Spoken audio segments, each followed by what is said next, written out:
Welcome to the Rusted Garden Homestead. Today I'm going to give you about a half a dozen tips on overwintering your peppers indoors. These have been in here, I don't know, maybe 6 weeks. I did 2 videos on digging them out of the ground, on pruning them, how you want to prune them. I will link those. You can take a look at those for more details.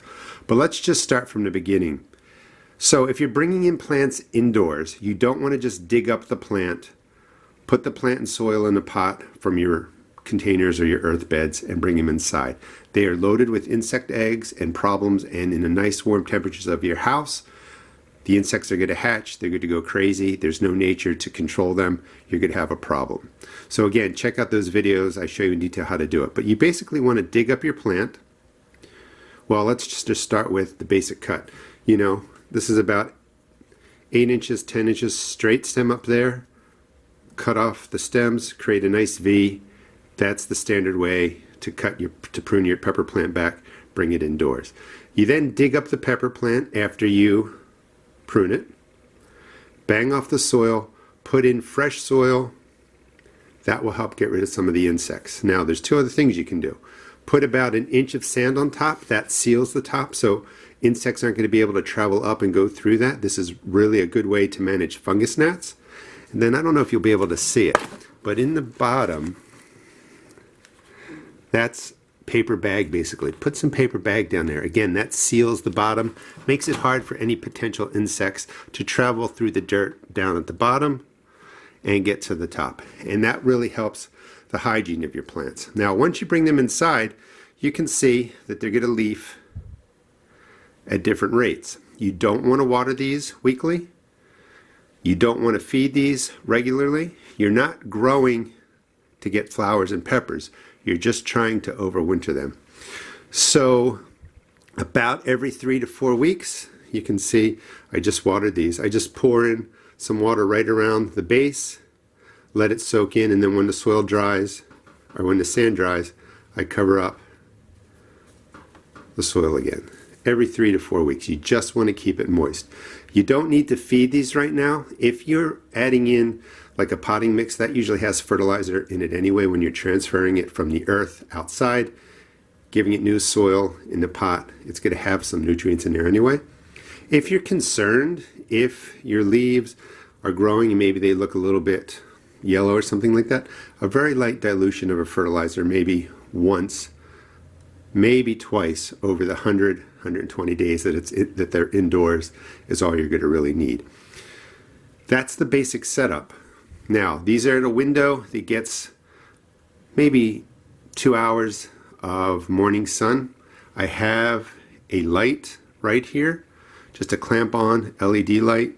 I leave this on maybe 6 hours a day just to keep the plant alive. And you can adjust it as you need it. If, you know, maybe your plants are just looking like this, they're still alive. Maybe you want a little bit more light, get them going. If they're starting to look like this or like this, they probably don't need this light at all. They've been doing fine with the window, and that's just the way it is. So this is a jalapeno. They seem to do pretty well. I'm sorry, this is a jalapeno. I'm still trying after 20 years to, you know, change my accent from South Jersey. South bonnet, I'm sorry, Scotch bonnet, that was just a mistake. Habanero red. They seem to do really well, and these are the slow growers in my area. So I'm really excited to see how well these do when I put them outside in late April and see how the production goes. Couple facing heavens, another jalapeno, and they're doing all pretty well. Let me just show you some plants that are struggling a little bit. It doesn't matter how carefully you transfer them indoors from the outdoors. Some of them are going to die off. Now, this grande is doing pretty well, a mild hot pepper. The other ones look okay. There's some growth right up there, and I don't know if you can see, but that's nice and green. And that's what you're looking for. You're looking for the green to be all along the stems of the peppers. That means it's staying alive. This is a scorpion pepper down there. The upper wood is still green. It's starting to leaf. It took a long time, but it's leafing from the bottom. That's okay, that's alive. This is an Anaheim right there. The stem is all green.